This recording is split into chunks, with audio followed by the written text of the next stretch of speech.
Hello once again. This will be my final presentation about the history of Philippine educational system.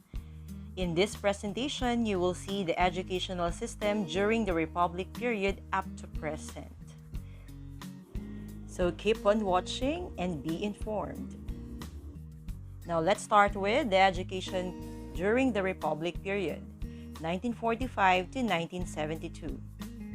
The education sector of the country had undergone several changes throughout the years after the relinquishment of the United States of its authority all over the Philippines in 1947. During this period, President Manuel A. Rojas issued Executive Order No. 94, which renamed Department of Instruction into Department of Education, with the regulation and supervision of public and private schools belonging to the Bureau of Public and Private Schools. The country's educational aims are the following. 1. To foster faith in democracy as a way of life. Next, to provide the proper climate that would bring about the full realization of this democratic ideal. And finally, to preserve and advance the cause of democracy in the country. After the war, the public school system was rebuilt with the launching of the Philippine Community School Program, which has received worldwide recognition. As early as 1953, the educational development in the Philippines drew attention from neighboring Asian countries, with several groups of Asian educators visiting the country to observe and study the vocational industrial schools. Social orientation, training for occupation, promotion of democratic nation building, and a new trust on community development were the focus in the curriculum during this period. And in time of President Manuel A. Rojas,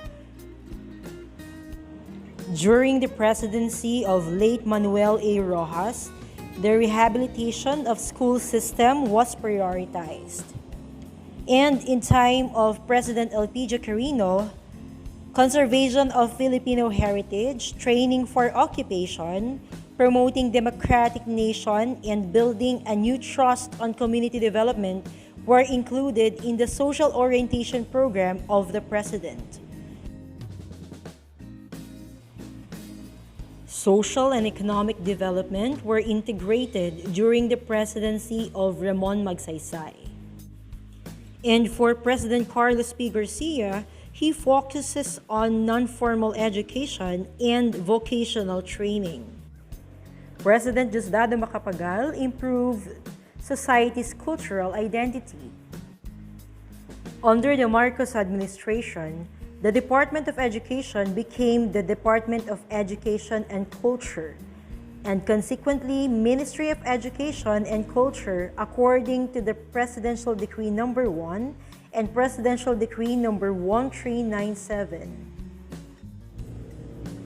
The following are the legal mandates during the Republic period.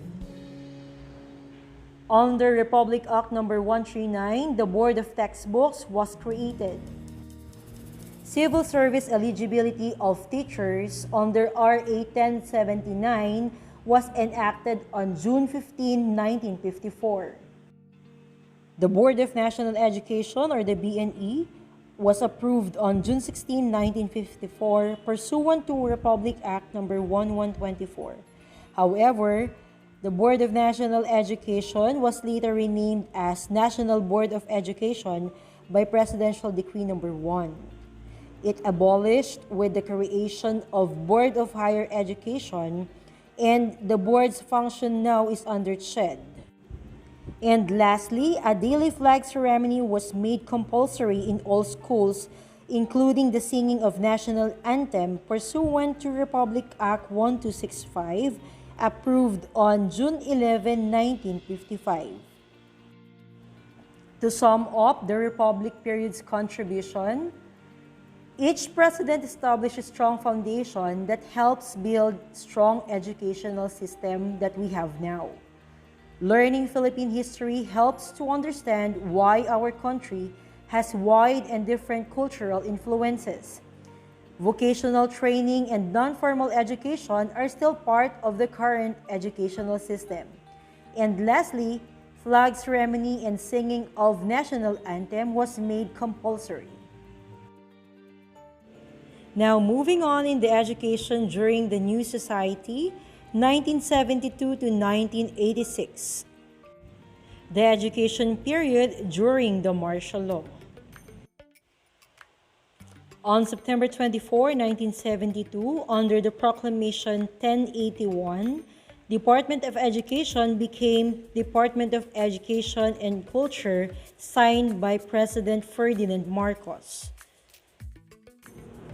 Following a referendum of all barangays in the Philippines, President Marcos ratified the 1973 Constitution by Proclamation 1102 on January 17, 1973.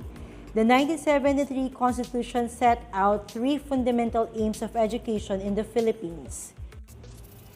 Its fundamental aims include the following: foster love of country, teach the duties of citizenship, and develop moral character, self-discipline, and scientific, technological, and vocational efficiency. The National College Entrance Examination, as per Presidential Decree Number 146, issued on March 9, 1973, required all senior high school students to pass the NCEE as prerequisite for admission to any post-secondary academic or professional degree program. And in 1978, by Presidential Decree Number 1397, the Department of Education and Culture became the Ministry of Education and Culture. Teachers are considered professionals and teaching as a profession upon passing the PBET as per Presidential Decree 1006 issued on September 22, 1976. And finally, the Batas Pambansa Bilang 232 or Education Act of 1982, entitled An Act Providing for the Establishment and Maintenance of an Integrated System of Education. It covers both formal and non-formal education at all levels. The Ministry of Education and Culture now became the Ministry of Education, Culture, and Sports, or MEX. Let us now move on to the education period during Fifth Republic, 1987 to 2009. In the 1987 Constitution, the following are the educational provisions. First, complete, adequate, and integrated systems of education. Free public education in the elementary and high school levels. Scholarship grants, student loan programs, subsidies, and other incentives. And Ministry of Education, Culture, and Sports, or MEX, became Department of Education, Culture, and Sports, or DEX. The Republic Act Number 7772, or the Higher Education Act of 1994, created the Commission on Higher Education, or CHED, which assumed the functions of the Bureau of Higher Education and supervises tertiary degree programs.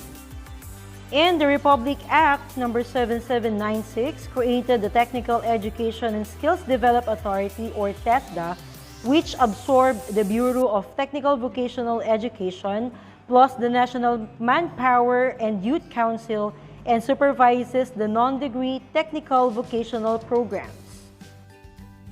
Presidential Decree 1001 on the Republic Act 7836 in 1994 includes the following: creation of the Board of Professional Teachers composed of 5 commissioners under the Philippine Regulation Commission, or the PRC. Replacement of PBET by LET, or the Licensure Examinations for Teachers. And the transfer of authority of administering the LET from the Civil Service Commission and DEX to the Board of Professional Teachers under the PRC. With the trifocalization of the educational system in the country, 3 government agencies handle each level of education. The basic education level under the Department of Education, sets overall educational standards and mandates and standardized tests for the basic education system. On the other hand, at the higher education level, the Commission on Higher Education, or CHED, supervises and regulates colleges and universities. Meanwhile, the Technical Education and Skills Development Authority, or TESDA, regulates and accredits technical and vocational education programs and institutions in the country. And in the Republic Act number 9155, or the Governance of Basic Education Act in 2001, Department of Education, Culture, and Sports now became DepEd, or the Department of Education. Moving forward to the present educational system, 2010 to present. In 2010, Senator Benigno Aquino III expressed his desire to implement the K-12 basic education cycle to increase the number of years of compulsory education to 13 years. According to him, this will give everyone an equal chance to succeed and have quality education and profitable jobs. After further consultations and studies, the government under President Aquino formally adopted the K-642 basic education system, which consists of 1-year kindergarten, 6 years of elementary education, 4 years of junior high school education, and 2 years of senior high school education. Kindergarten was formally made compulsory by virtue of the Kindergarten Education Act of 2012, while the further 12 years were officially put into law by virtue of the Enhanced Basic Education Act of 2013. Although Department of Education has already implemented the K-12 program since 2011-2012, it was still enacted into law to guarantee its continuity in the succeeding years. These are the K-12 general features. 1. Strengthening early childhood education, or the universal kindergarten. Since the early years of human being from 0 to 6 years are the most critical period when the brain grows to at least 60 to 70% of adult size. Next, making the curriculum relevant to learners, or the contextualization and enhancement, by making lessons localized and relevant to Filipinos, including discussion on disaster risk reduction, climate change adaptation, and informal and communication technology, or ICT. Next is to ensure the integrated and seamless learning, or the spiral progression, which means that students will be taught from the simplest concepts to more complicated concepts through grade levels. Another one is building proficiency through language, or the mother tongue-based multilingual education. Hence, the introduction of 12 mother tongue languages as mediums of instruction from grades 1 to 3 before introduction of English. And finally, nurturing the holistically developed Filipino, college and livelihood readiness, 21st century skills. Now let me end my presentation by this quotation. Education is the most powerful weapon which you can use to change the world, by Nelson Mandela. Now, why do we have to study about this educational history? Well, when we study about the past, we are able to understand the process of education and how it evolved up to the present. In this way, the present not only becomes clear, but also helps to illuminate the future. If we develop well-educated learners, we may be able to change our current situation and improve what is set in the future. Now, this ends my report about the history of Philippine educational system. Thank you and God bless.